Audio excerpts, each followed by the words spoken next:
हंसी है किसे कदर रोजा मेरे सरकार बासा का। अल्लाहि व बरकातुहू।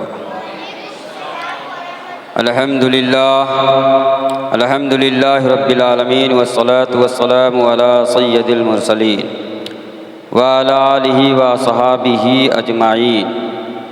सदक़ल्लाहु मौलाना अज़ीम व बल्लगना रसूलुहुन नबियुल अमीनुल मतीनुल करीम। अम्मा बाद अऊज़ु बिल्लाहि मिनश शैतानिर रजीम। बिस्मिल्लाहिर रहमानिर रहीम। क़ुल इन कुन्तुम तुहिब्बूनल्लाह फत्तबिऊनी युहब्बिबकुमुल्लाह व यग़फ़िर लकुम ज़ुनूबकुम वल्लाहु गफ़ूरुर रहीम। सदक़ल्लाहु मौलाना अज़ीम व बल्लगना रसूलुहुन नबियुल अमीनुल मतीनुल करीम व नहनु अला ज़ालिका लमिनश शाहिदीन वश्शाकिरीन वल्हम्दुलिल्लाहि रब्बिल आलमीन। बाद तौहीद के मतवालों, औलिया उम्मत के जानिसारों, इमाम हुसैन के शहदाइयों, आइए हम और आप सबसे पहले सारी कायनात के मरकज़ अक़ीदत उस आका की बारगाह में खिराज अक़ीदत पेश करें जिनके बारे में जब लोगों ने लिखा कि उन्हें पीठ पीछे का इल्म नहीं है तो बरेली के ताजदार इमाम अहमद रज़ा ख़ां ख्वाजा बरेलवी रहमतुल्लाह ताला अलैहि इरशाद फरमाते हैं, और कोई गैब क्या तुमसे नीहा हो भला, जब ना खुदा ही छुपा तुम पे काढ़ो दरूद। जब लोगों ने कहा मेरे आका सल्लल्लाहु ताला अलैहि वसल्लम मेरी तरह बसर हैं, तो बरेली के ताजदार अपनी शेर में जवाब देते हुए इरशाद फरमाते हैं, मेरे आका को अपनी तरह बसर कहने वालों सुन लो, यही बोले सिदरा वाले चमने जहाँ के थाले, सभी हमने छान डाले तेरे पाए का न पाया। आइए उसी रसूल हाशमी की बारगाह में हम खिराज अक़ीदत पेश करें कि जब लोगों ने कहा कि मेरे आका सल्लल्लाहु ताला अलैहि वसल्लम को जो है उर्दू नहीं आती है, उन्हें अरबी नहीं आती है, तो आकाए दो जहाँ सल्लल्लाहु ताला वसल्लम के ऊपर जब अंगुश्त नुमाई की लोग करने लगे तो बरेली के ताजदार से न रहा गया। उन्होंने अपने कलम को उठाया और उठाने के बाद में लिखा और तमाम मुखालिफिन को, जितने मुखालिफिन थे और जितने रसूलुल्लाह से बुग़्ज़ रखने वाले थे, उन्हें मुखातब करके फरमाया, ऐ रसूलुल्लाह सल्लल्लाहु अलैहि वसल्लम को इस तरीके से आप अपने जुमलों से नवाज रहे हो कि उन्हें उर्दू बोलना नहीं आता था, उन्हें जो है अरबी नहीं आती थी, उन्हें कोई चीज़ मालूम नहीं था। लेकिन आओ मैं तुम्हें जवाब देता हूँ, जानते हो मेरे आका की शान क्या है, मेरे आका की शान और शौकत क्या है? मेरे आका की शान ये है, यानी मेरे आका की शान ये है कि तेरे आगे यूं है दबे लचे फुसहा अरब के बड़े बड़े, तेरे आगे यूं है दबे लचे फुसहा अरब के बड़े बड़े, कोई बोले मुँह में जबा नहीं बल्कि जिस्म में जा नहीं। वो रसूलुल्लाह सल्लल्लाहु अलैहि वसल्लम की बारगाह में आइए हम और आप जो है अपनी ग़ुलामी का सबूत देते हुए दुरूद शरीफ का नज़राने अक़ीदत पेश करें। पढ़ें बाबा से बुलंद, अल्लाहुम्मा सल्ली अला सय्यिदना व मौलाना मुहम्मद व बारिक व सल्लिम सलातन व सलामन अलैका या रसूलल्लाह सल्लल्लाहु ताला अलैहि वसल्लम। शायर कहता है मोहम्मद की मोहब्बत दीन हक की शर्त अव्वल है, मोहम्मद की मोहब्बत दीन हक की शर्त अव्वल है, अगर इसी में हो खामी तो सब कुछ नामुकम्मल है।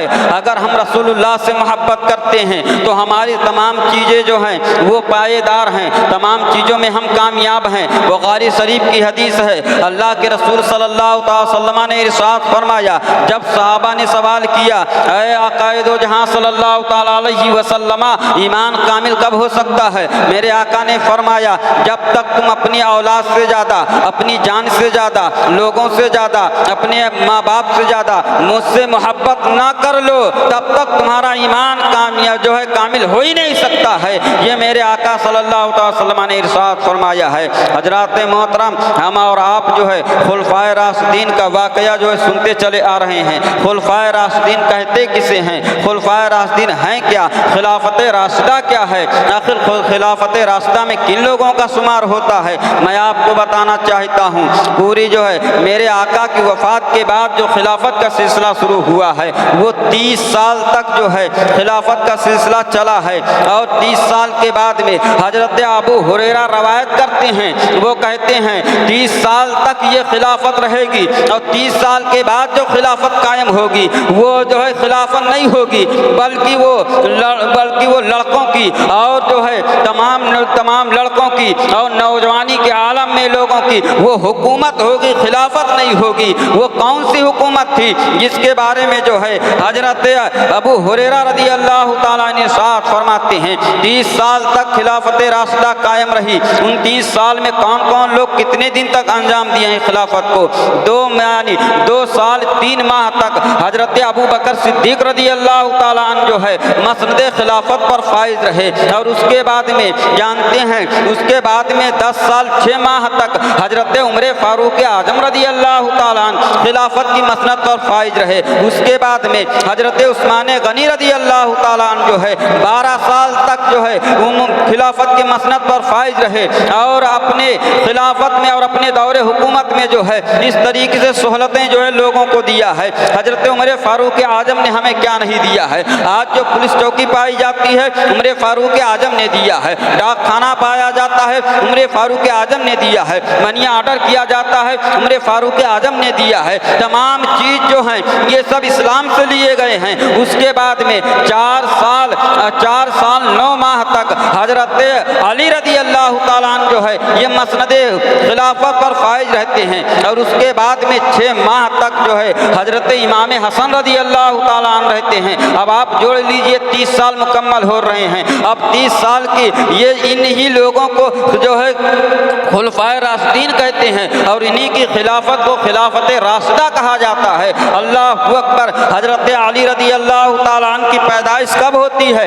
जानते हैं हजरत अली रज़ी अल्लाह ताला अन्हु की पैदाइश कब होती है? हजरत मेरे आका सल्लल्लाहु ताला अलैहि वसल्लम जो वाक़या फ़ील आया है यानी अलम तरा कैफा के बारे में जो वाक़या जो है मंसूब है, जो वाक़या मुत्तसिल है, उस वाक़या के बाद हजरत अली की विलादत होती है। आमुल फ़ील के बाद में यानी हजरत अली की विलादत होती है। वो हजरत अली हैं कि सबसे पहले बच्चों में ईमान लाने वाले हैं। जब मेरे आका सल्लल्लाहु ताला अलैहि वसल्लम ने ऐलान किया था नबूवत का तो तमाम के तमाम उठ करके चल दिए थे। आला हजरत फरमाते हैं कि हजरत अली जब ईमान लाए थे तो उस वक्त 8 या 10 साल के थे। दूसरे फुकाहा फरमाते हैं हजरत अली जब ईमान लाए थे तो उस वक्त उनकी उम्र 9 साल थी। तीसरे फुकाहा फरमाते हैं जब हजरत अली जो है ईमान लाए थे तो उनकी उम्र 10 साल थी। गालिबन रवायतें मुख्तलिफ है लेकिन सबसे राजे कौल अगर पाया जाता है तो इमाम अहमद रजा का कौल पाया जाता है। उन्होंने कहा 8 या 10 साल की उम्र में हजरत अली जो है ईमान लेकर के आते हैं। और जब ईमान लेकर के आए हैं अल्लाह अकबर मेरे आका आ करके और हजरत अली को अपने सीने से लगाते हैं और लगाने के बाद में कहते हैं अरे बच्चे तुम उस पर ईमान ला रहा है? कहा तुम पर ईमान लाता हूँ। कहा मेरा रास्ता जानते हो? कहा जानता हूँ। कहा मेरा रास्ता जलवत से खलवत तक जाता है, साथ दोगे? कहा हाँ दूंगा। कहा मेरा रास्ता जो है किसी दिन ऐसा हो कि कत्ले नबूवत की रात हो और मेरे बिस्तर पर सोना हो तो अली तुम सोओगे? कहा मैं तुम्हारे बिस्तर पे सोने के लिए तैयार हूँ। कहा अगर जंगे बद्र हो या जंगे खैबर हो या जंगे सिफ़ीन हो या जंगे जो खंदक हो अगर उसमें आपकी जरूरत पड़ जाएगी तो क्या आप अपनी गर्दन कटाने के लिए तैयार हो? कहा या रसूल अल्लाह मैं अली आपसे आपके हाँ में हाँ मिलाया है, कभी ना नहीं मिला सकता है। अल्लाह अकबर। हजरत अली रज़ी अल्लाह ताला अन्हु की विलादत होती है और मेरे आका सल्लल्लाहु ताला अलैहि वसल्लम के आगोश मुबारका में दिया गया है। रावी बयान करते हैं कि खाने काबा में विलादत हुई है लेकिन दूसरे रावी कहते हैं खाने काबा में कई लोगों की इबादत जो है विलादत होती है लेकिन जब हजरत अली की विलादत हुई है बताया जाता है हजरत अली आंख नहीं खोलते हैं। लोग हैरान परेशान है आखिर हजरत अली आंख क्यों नहीं खोल रहे हैं? हजरत अली आंख क्यों नहीं खोलते हैं? उनकी माँ परेशान है, उनके वालिद परेशान हैं, घर की तमाम लोग हैरान परेशान हैं और सब के सब जो है परेशानी के आलम में मुब्तला हैं। लेकिन जब मेरे आका के आगोश में दिया गया है और जैसे मेरे आका के आगोश में दिया गया, हजरत अली ने अपनी आंखों को खोल दिया है और जब अपनी आंखों को खोला है तो लोगों ने सवाल किया, अरे अली, अपनी माँ के गोद में आपने आंख नहीं खोला, अपने वालिद के गोद में आंख नहीं खोलते हैं, अपने चचा के गोद में आंख नहीं खोलते हैं, अपने तमाम रिश्तेदारों के आगोश में आकर के और आंख नहीं खोलते हैं। तो हजरत अली अपनी आंखों से जवाब देते हैं। क्या जवाब देते हैं मुसलमानों? सुन लो। हजरत अली जवाब देते हैं, ऐ सवाल करने वालों सुन लो, आप पूछते हो कि मैंने अपनी माँ के गोद में आंख नहीं खोला, अपने वालिद के गोद में आंख नहीं खोला। अगर मैं खाने काबा के अंदर आंख खोल देता तो काबा की दरो दीवार को देखता, लेकिन जब मैंने जो है रसूल कायनात सल्लल्लाहु अलैहि वसल्लम के आगोश में मैंने आंख खोला है तो रुखे ज़ैबा की ज़ियारत किया है। यही मेरे लिए मेराज है। अल्लाहु अकबर। वो हजरत अली हैं, हजरत अली रदी अल्लाह ताला अन्हा हैं। और हजरत फातिमा रदी अल्लाह ताला अन्हा कब पैदा होती हैं? 2 रजब को पैदा होती हैं। हजरत खदीजा के बतन से पैदा हुई हैं। हजरत अली की जो मेरे आका सल्लल्लाहु अलैहि वसल्लम की 4 बेटियां हैं, हजरत ज़ैनब हैं, हजरत उम्मे कुलसूम हैं, हजरत रुकैया हैं। इन तीनों से छोटी हजरत फातिमा हैं। हजरत फातिमा रदी अल्लाह ताला अन्हा का नाम हजरत फातिमा है। उनका जो है लक़ब ज़हरा है और बतूल है। ज़हरा के माने फूल होता है। मेरे आका सल्लल्लाहु ताला अलैहि वसल्लम फरमाते हैं, फातिमा मेरे जिगर की टुकड़ा हैं, फातिमा मेरे जिस्म की टुकड़ा हैं और बहुत ही उनसे लाड प्यार करते हैं। मेरे आका सल्लल्लाहु ताला अलैहि वसल्लम जब हजरत फातिमा रदी अल्लाह ताला अन्हा की उम्र 16 साल की हो गई या 15.5 साल की हुई है तो उन्होंने हजरत अली को बुलाया। इससे कब्ल जो है हजरत अबू बकर सिद्दीक ने निकाह के लिए पैगाम भेजा। उसके बाद हजरत उमर फारूक आजम निकाह के लिए पैगाम भेजते हैं। उसके बाद हजरत उस्मान गनी निकाह के लिए पैगाम भेजते हैं। लेकिन मेरे आका सल्लल्लाहु अलैहि वसल्लम ने इरशाद फरमाया, अली का निकाह उसी शख्स से हो सकता है जिसे रब मुंतखब करेगा। जब ये जुमला कहा है, जिब्रील आमी हाजिर हो गए और अर्ज किया, या रसूल अल्लाह, अल्लाह तबारक व तआला इरशाद फरमाता है कि हजरत फातिमा का निकाह हजरत अली से कर दिया जाए। अब हजरत अली से निकाह हजरत फातिमा का होता है। कितनी उम्र में हुआ है जानते हैं? मेरे हजरत अली रदी अल्लाह ताला अन्हा की शादी यानी हजरत फातिमा से ना होती है और हजरत फातिमा की उम्र जो है 16 साल बताई जा रही है। हजरत फातिमा रदी अल्लाह ताला अन्हा का निकाह जब हजरत अली से हो गया और होने के बाद में जब रुखसती यानी जंगे बद्र के बाद निकाह के 5 माह के बाद जंगे बद्र के बाद हजरत फातिमा की रुखसती होती है। अल्लाह अकबर। मुसलमानों, आज मैं तुमसे सवाल करता हूँ, मेरे आका ने अपनी बेटी को रुखसत कर रहे हैं लेकिन कोई सवारी नहीं दे रहे हैं, कोई गाड़ी नहीं दे रहे हैं, कोई दहेज नहीं दे रहे हैं। लेकिन आज हमारा माहौल क्या बन चुका है? आज हम अपनी बेटियों को जो है रुखसत करते हैं तो लाखों करोड़ों का दहेज दे देते हैं और उन्हें हम 4 पहिया गाड़ी देते हैं। आज हमारे गाँव में अगर बेटियां भागती हैं तो सबसे पहली इल्लत और खराबी ये दहेज है। क्योंकि अगर आप अमीर हो तो अपनी बेटी की शादी कर देते हो, लेकिन एक गरीब है जो अपनी गुर्बत का रोना रो रहा है, उसकी बच्ची के हाथ जो है मेहंदी से लाल नहीं हो रहे हैं, आप वो बच्ची जवान होती है और अपने बाप की गुर्बत का रोना रोती है, ऐ पाक परवरदिगार आलम, तूने मुझे किस घर में पैदा कर दिया है कि अभी तक मेरे हाथ लाल नहीं हुए हैं। और ये तमाम चीजें वो अर्ज करती है। आखिरकार मजबूर होकर के अपने कदम को घर से बाहर निकालती है। अल्लाह अकबर। ये सबसे बड़ी खराबी हमारे कौम में आ चुकी है, ये दहेज जो है। मेरे आका अपनी बेटी को क्या दहेज देते हैं, जरा मुलाहिजा करो। मेरे आका सल्लल्लाहु ताला अलैहि वसल्लम ने अपनी बेटी को रुखसत कर रहे हैं, कोई सवारी नहीं दे रहे हैं। हजरत फातिमा ने कहा, अरे अब्बा जान, मैं पैदल अपने जो है मैं क्या अपने घर जाऊंगी, मैं पैदल ससुराल जाऊंगी। मेरे आका ने फरमाया, बेटी फातिमा सुन लो, मेरी निगाहे नबुवत देख रही है, अगर मैं आज तुम्हें सवारी दे दूं, अगर मैं जबान खोल दूं तो जन्नत से जो है बुर्राक हाजिर हो जाएगा आपके लिए। लेकिन मैं ये चाहता नहीं हूं, क्योंकि अगर आज मैंने सवारी आपको अता किया है तो कल मेरी गुनहगार उम्मत की बेटियां अपने बाप से मुतालबा करेंगी, या मेरे आका ने अपनी बेटी फातिमा को सवारी दिया था, तुम मुझे सवारी देकर के रुखसत करो। इसलिए मेरे आका सल्लल्लाहु ताला अलैहि वसल्लम अपनी बेटी को सवारी नहीं देते हैं। हजरत मोहतरम, और दहेज क्या देते हैं मेरे आका सल्लल्लाहु अलैहि वसल्लम? मेरे आका ने हजरत फातिमा को तो दहेज दिया है। वो दहेज क्या है जानते हैं? एक गद्दा दिया है जिसमें खजूर की छाल और पत्ते भरे हुए हैं, एक बान की जो है चारपाई दिया है, और उसके बाद में मिट्टी के कुछ बर्तन दिए हैं। लेकिन आज हम जब देते हैं तो जो है कूलर और मशीन और पंखे, दुनिया की तमाम चीज़ें अपने बेटियों को लाद देते हैं। हजरत अली रदी अल्लाह ताला अन्हु को जब मेरे आका सल्लल्लाहु अलैहि वसल्लम ने अपनी बेटी हजरत फातिमा को दिया है तो दुनिया का दहेज नहीं दिया है, बल्कि आज हम अपनी बेटियों को देते हैं, दुनिया का दहेज देते हैं, अपने बेटी को देते हैं तो सोने का टीका देते हैं, चांद का टीका देते हैं। लेकिन मैं तुमसे पूछना चाहता हूँ, हजरत फातिमा को मेरे आका ने कौन सा टीका दिया था, कौन सा जो है उन्हें जेवर दिया था? मेरे आका ने फरमाया था, ऐ मेरे उम्मत के लोगों सुन लो, मैंने अपनी बेटी को सोने का टीका नहीं दिया है, मैंने अपनी बेटी को सजदे का टीका दिया है। आज हमारी बेटियां कितनी नमाजें पढ़ती हैं, आज हमारी बेटियां कितनी इस्लाम की पाबंद हैं। अल्लाह अकबर। हजरत फातिमा का पर्दा जरा मुलाहिजा करो, किस एतबार से अपनी जिंदगी गुजारती हैं। 70 पेवंद चादर में लगे हुए हैं लेकिन अपने सर पे डाले हुए हैं। आज हमारी बच्चियां हैं, एक जो है एक दुपट्टा उनके गले में पड़ा हुआ जीनत के लिए, लेकिन सर पे दुपट्टा नहीं रखा जाता है। बरमियादान मिल्लत इस्लामिया, मैं आपको बता देना चाहता हूँ, जब हजरत इब्राहिम खलीलुल्लाह को आग में डाला गया था और नमरूद ने डालने की पूरी कोशिश किया है और रस्सी बांध करके खींचा जा रहा है, शैतान इंसानी शक्ल में आता है और कहा, है नमरूद तुम इब्राहिम को इस तरीके से आग में नहीं डाल सकते हो। कहा क्यों नहीं डाल सकते हैं? कहा एक तरफ तुम्हारे सिपाही रस्सी खींच रहे हैं, दूसरी तरफ जो है फरिश्ते रस्सी खींच रहे हैं। कहा इसके लिए क्या किया जाए? कहा नौजवान लड़कियों को बुलाया जाए।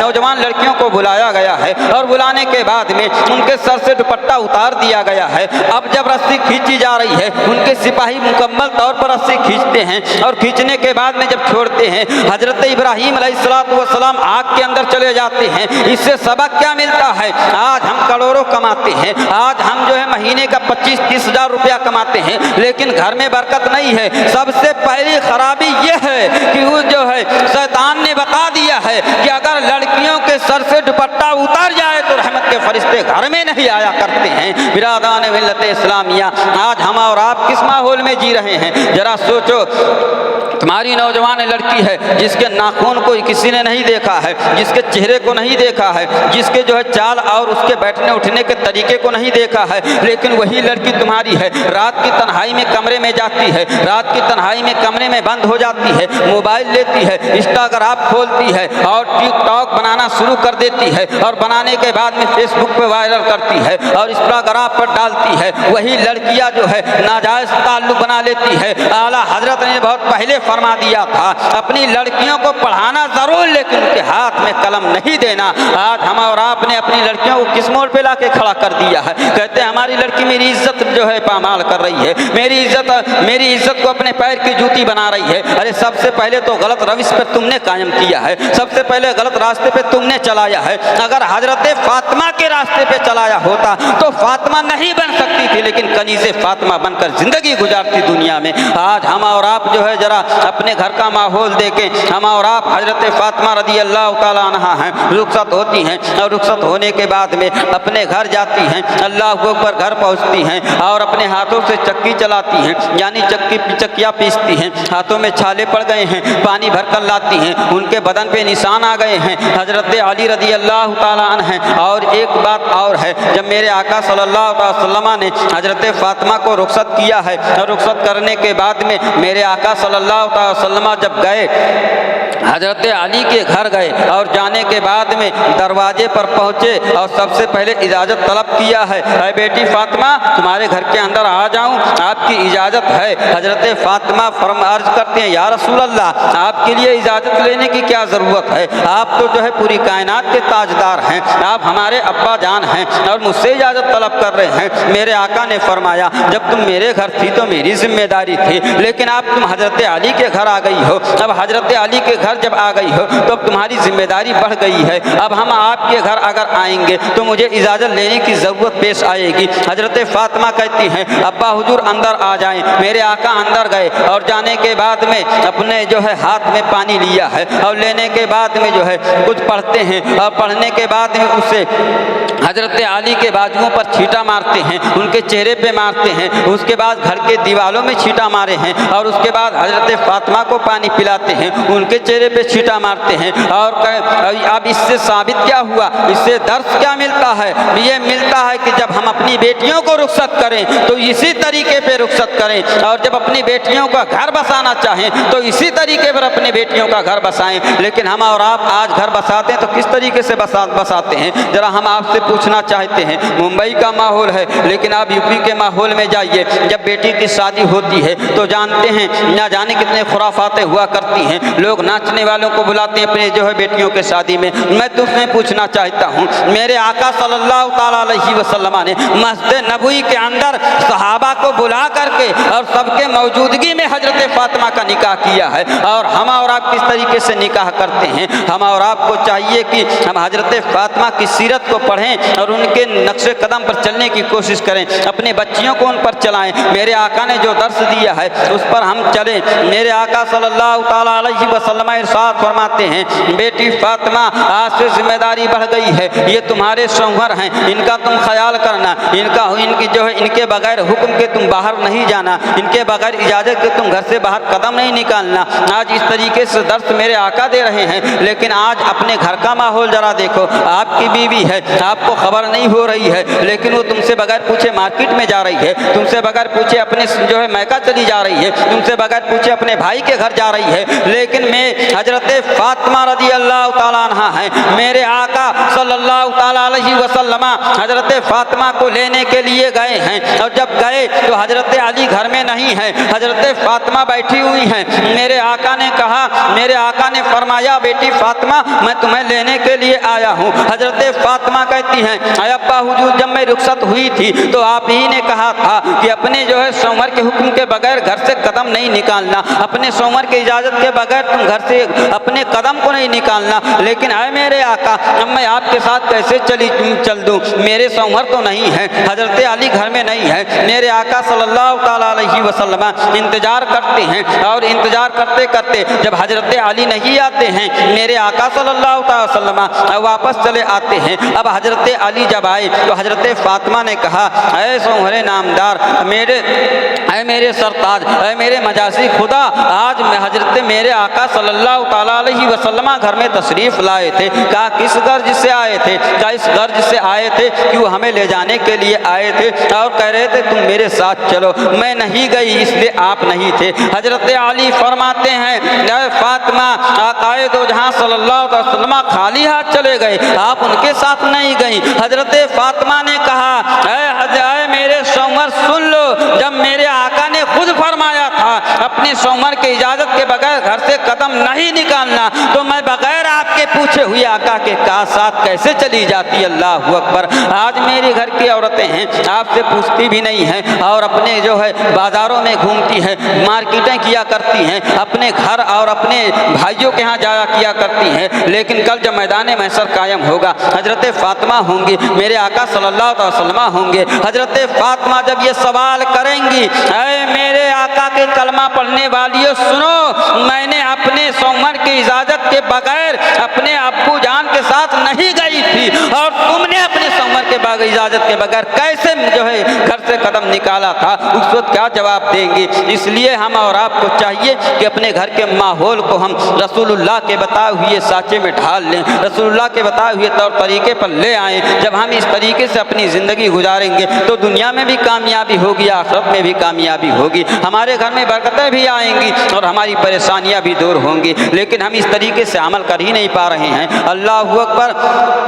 हजरत अली रज़ी अल्लाह ताला अन्हु हैं, वो हजरत अली हैं, मेरे आका सल्लल्लाहु ताला अलैहि वसल्लम। और ज़रा अपना ईमान देख लो, ईमान हमारा क्या है? हजरत अली का ईमान देख लो। कत्ल नबूवत वाली रात है, बचपन में वादा किया है, कत्ल नबूवत वाली रात है। मेरे आका, मैंने आपके हाँ में हाँ मिलाया, कभी ना नहीं होगा, मैं कभी ना नहीं करूँगा। अब अली के सोने की बात आई है, मेरे आका ने फरमाया, अली मेरे बिस्तर पर सो जाओ, मैं हिजरत कर रहा हूँ। अब तमाम के तमाम जो है मेरे आका सल्लल्लाहु अलैहि वसल्लम के घर को अपने अहाते में लिए हुए हैं उनके दुश्मन, और हजरत अली मेरे आका के बिस्तर पर सो जाते हैं। मेरे आका हिजरत करते हैं। अब सुबह हुई, मेरे आका सल्लल्लाहु अलैहि वसल्लम चले गए। हजरत अली सुबह उठते हैं, अमानतें लेकर सबको तकसीम कर देते हैं। पूछने वालों ने पूछा, आए अली ये बताओ, मेरे आका सल्लल्लाहु अलैहि वसल्लम तो हिजरत कर गए हैं, लेकिन आप जो है उनके बिस्तर पर सो गए हैं, जबकि कत्ले नबूवत वाली रात है। आपको खौफ नहीं हुआ, आपको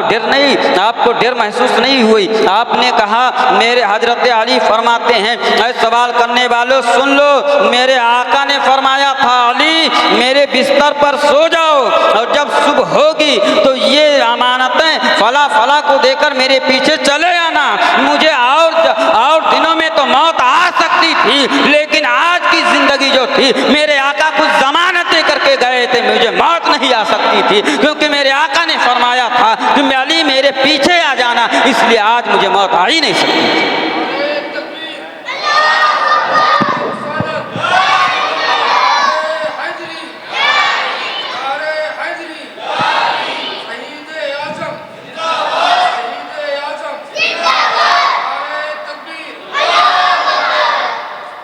लेकिन हम और आपका ईमान क्या है? मेरे आका ने फरमाया नमाज पढ़ो कामयाबी मिलेगी, नहीं पढ़ते। मेरे आका ने कहा सही राह चलो कामयाब हो जाओगे, नहीं चल रहे। मेरे आका ने फरमाया मेरे आंखों की ठंडक नमाज है, मेरे आंखों की ठंडक दाढ़ी में है। कितने लोग हैं? मैं आपसे पूछना चाहता हूँ, कल कौन सा चेहरा लेकर के रसूलुल्लाह के सामने जाएंगे? कौन सा चेहरा लेकर के अल्लाह रब्बुल इज़्ज़त की बारगाह में हाजिर होंगे? जब आपसे सवाल होगा, हुसैन से मोहब्बत तो है, लेकिन कोई मुकर्रिर ये कह दे कि मैं हज़रत इमाम हुसैन चेहरे पे दाढ़ी नहीं रखे थे, कोई साबित कर दे। कोई ऐसी रवायत ही नहीं मिलती है जो करबला में इमाम हुसैन ने नमाज को तर्क किया हो या उनके चेहरे पे दाढ़ी ना रहे। लेकिन आज हम और आप दिन में 3-3 मरतबा सैलून पे जाते हैं अपनी दाढ़ी को छिलाने के लिए, रसूलुल्लाह से मोहब्बत का दावा करते हैं। इसीलिए कहा गया है मोहम्मद की मोहब्बत दीन हक की शर्त अव्वल है, अगर हो इसी में खामी तो सब कुछ नामुकम्मल है। सबसे कमी तो हमारे अंदर है सबसे ज़्यादा। इससे पहले हम और आपको सोचना चाहिए कि मेरे आका सल्लल्लाहु ताला अलैहि वसल्लम ने जिस तरीके से हमें सिखाया उस पर हमें अमल करना चाहिए। अगर हम उस पर अमल नहीं करते हैं तो ये जान लो कि दुनिया में भी रुसवा होंगे और आखिरत में भी रुसवा होंगे। हमारा जो है कोई हुस्न हाल नहीं होगा। लेकिन अगर हम रसूलुल्लाह के बताए हुए रास्ते पर अमल करते हैं तो ये दुनिया भी हमें इज़्ज़त देगी और आखिरत में भी हमें इज़्ज़त से नवाजा जाएगा। इसलिए चाहिए कि ग़ुलाम हुसैन बनकर ज़िंदगी गुजारो। और ग़ुलाम हुसैन बनने के लिए शर्त क्या है? सबसे पहले करबला की सीरत को पढ़ो, करबला वालों के तौर तरीके को देखो। हम आपसे पूछते हैं, आपके सर में दर्द हो गया, नमाज छोड़ दी, पेट में दर्द हुआ, नमाज छोड़ दी। लेकिन मैं तुमसे पूछना चाहता हूँ, कड़ियल नौजवान हजरत अली अकबर हैं, करबला के मैदान में उनकी जवानी लूटी जा रही है, उनके लाश पर घोड़े दौड़ाए जा रहे हैं, लेकिन इमाम हुसैन अपने सर को सजदे में रख करके दुआ करते हैं, मौला मेरे बच्चे की कुर्बानी रायगा ना जाने पाए कबूल हो जाए। और हम और आप सर में दर्द हुआ, नमाज छोड़ देते हैं और कहते हैं हुसैन वाले हैं। हुसैन वाले बोलने से काम नहीं चलेगा, हुसैन वाला बनने से काम चलेगा। अब बनेंगे कब? जब हम पूरी तरीके से इमाम हुसैन के साँचे में ढल जाएंगे, तब बनेंगे। 20,000 25,000 खर्च करके ताजिया बनाने ना, ये हुसैनियत का दावा नहीं है। गरीबों को खाना खिलाओ, यतीमों को कपड़ा पहनाओ, इमाम हुसैन भी खुश हो जाएंगे, मेरे आका भी खुश हो जाएंगे। लेकिन अगर हम ये नहीं करते हैं तो सोच लो कल मैदान महशर में हमारा हश्र क्या होगा। 950 साल हज़रत नूह अलैहिस्सलाम दावत व तबलीग का सिलसिला जारी किया था, 950 साल, लेकिन कितने लोग ईमान लाए थे? जितने अंबिया आए सिर्फ एक ही बात बताते रहे, अल्लाह एक है, उसके सामने झुक जाओ, इबादत करो, नमाज पढ़ो, कुरान को मान लो, इस्लाम के दायरे में आ जाओ, कामयाबी मिल जाए।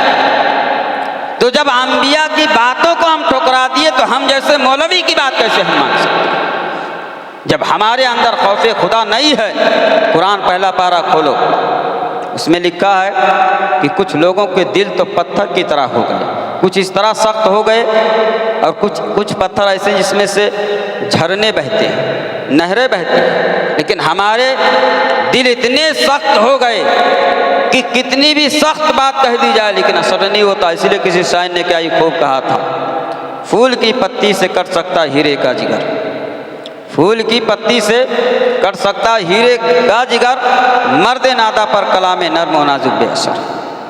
हजरात मोहतरम, हम और आप को तकरीर बहुत सुनते हैं, सुनने से मतलब नहीं निकलेगा। मतलब कब निकलेगा? जब हम उस पर अमल करेंगे। एक झलक आपको बताऊं, तकरीर खत्म। सहाबा थे, रसूलुल्लाह का जिक्र कहीं सुन लेते थे तो डर नहीं छोड़ते थे। ठीक है, यह हम बैठे हैं ना, हम ही नहीं है, इसमें रहमत के फरिश्ते भी हैं। जब फरिश्ते जाते हैं वापस, अल्लाह उनसे पूछता है, फरिश्तों कहाँ से आ रहे हैं? फरिश्ते कहते हैं, मैं उस जगह से आ रहा हूँ मौला जहाँ तेरा और तेरे महबूब का जिक्र हो रहा था। अल्लाह तबारका व तआला इरशाद फरमाता है, फरिश्तों गवाह हो जाओ, जितने लोग मेरे और मेरे महबूब के जिक्र में जितने मोमिनीन बैठे हुए थे सबको मैंने बख्श दिया। ये मैं नहीं कह रहा हूँ, अल्लाह रब्बुल इज्जत खुद फरमा रहा है। लेकिन हम और आप ऐसी जगहों पे जाते ही नहीं हैं। हजरत इब्राहीम बिन आदम रज़ी अल्लाह तआला अन्हु जंगल में बकरियां चरा रहे थे। एक काफिला गुजरा, का अल्लाहु अकबर, कहा है काफिला वालों, एक मर्तबा मेरे रब का नाम सुना दो। कहा क्या दोगे? कहा बकरियां दे दूंगा। आधी बकरी दे दिया। चलने लगे, कहा फिर सुना दो। कहा क्या? कहा आधी बकरी और दे दूंगा। वो भी दे दिया। तीसरी बार कहा फिर सुना दो। कहा क्या दोगे? कहा मैंने बकरियां दे दिया, इन बकरियों को चराने के लिए चरवाहे की जरूरत पड़ेगी ना, तुम अल्लाह अकबर की सदा बुलंद कर दो। ये इब्राहीम तुम्हारे साथ जो है चरवाहा बन के चले। राज का नौजवान अगर मोबाइल खोलता है, कहीं नात आ गया तो सट से ऊपर करता है, तकरीर आ गई तो उसको जल्दी से भगाता है, कुरान की तिलावत आ रही सट से ऊपर करता है, एक नाचने वाली आ जाती है तो कमरा बंद होता है, ऊपर से चादर ढकता है, पूरी रात मोबाइल में अपनी जो है खत्म कर देता है। एक अगर और वो छोटे छोटे अगर हाफ कपड़े पहनकर नाचती है तो नौजवान की दिल की दुनिया बदल गई है, उसकी दुनिया अलग हो गई है। लेकिन मैं तुमसे पूछना चाहता हूँ, अगर इसी आलम में तुम्हारा इंतकाल हो जाए, अगर इसी आलम में तुम्हारी रूह निकल जाए, इसी आलम में तुम जो है दुनिया से कूच कर जाओ, तो ये नाचने वाली नहीं बख्शवाएगी। अगर बख्शवा सकती है कोई तो नबी की मोहब्बत है, कोई और नहीं। तो हमें चाहिए कि रसूलुल्लाह से सच्ची मोहब्बत करें और रसूलुल्लाह के दामन से वाबस्ता हो जाएं और हजरत फातिमा के नक्शे कदम पर अपनी बेटियों को चलने का हुक्म दें। वो बाप कैसा जो अपनी बेटी को लेगी पहना के अपने साथ घुमाता है, वो बाप कैसा जो अपनी बेटी को हाफ कपड़े पहना कर और अपनी बाइक पर बैठ कर चलता है, शर्म नहीं आती है? रसूलुल्लाह ने यही दर्श दिया था हमें, हजरत फातिमा ने यही हमें सिखाया था। अरे चुस्त कपड़ा पहनना औरत मर्द के लिए भी हराम है। ये मेरे आका फरमाते हैं, अगर मर्द औरत के मुसाबे हो जाए, औरत मर्द के मुसाबे हो जाए, ये दोनों जहन्नमी है, जन्नती नहीं हो सकते। जो अहले बैत से बुग़्ज़ किना रखे, जो अहले बैत से अदावत रखे, वो जन्नत तो क्या, जन्नत की खुशबू भी नहीं पा सकता। तो अहले बैत की ज़िंदगी को मुताला करें और उनकी ज़िंदगियों पर हमें चलना चाहिए और अपनी बच्चियों को हमें इस्लाम की लिबास पहनाना चाहिए, इस्लाम के तौर तरीके पर हम और आपको भी होना चाहिए। अल्लाह रब्बुल इज़्ज़त की बारगाह में दुआ है कि हम और आपको इन बातों पर अमल करने की तौफ़ीक़ और रफ़ीक़ अता फ़रमाए और हमें भी इन बातों पर अमल करने की तौफ़ीक़ अता फ़रमाए। व आख़िर दावाना अल्हम्दुलिल्लाहि रब्बिल आलमीन। अस्सलामु अलैकुम।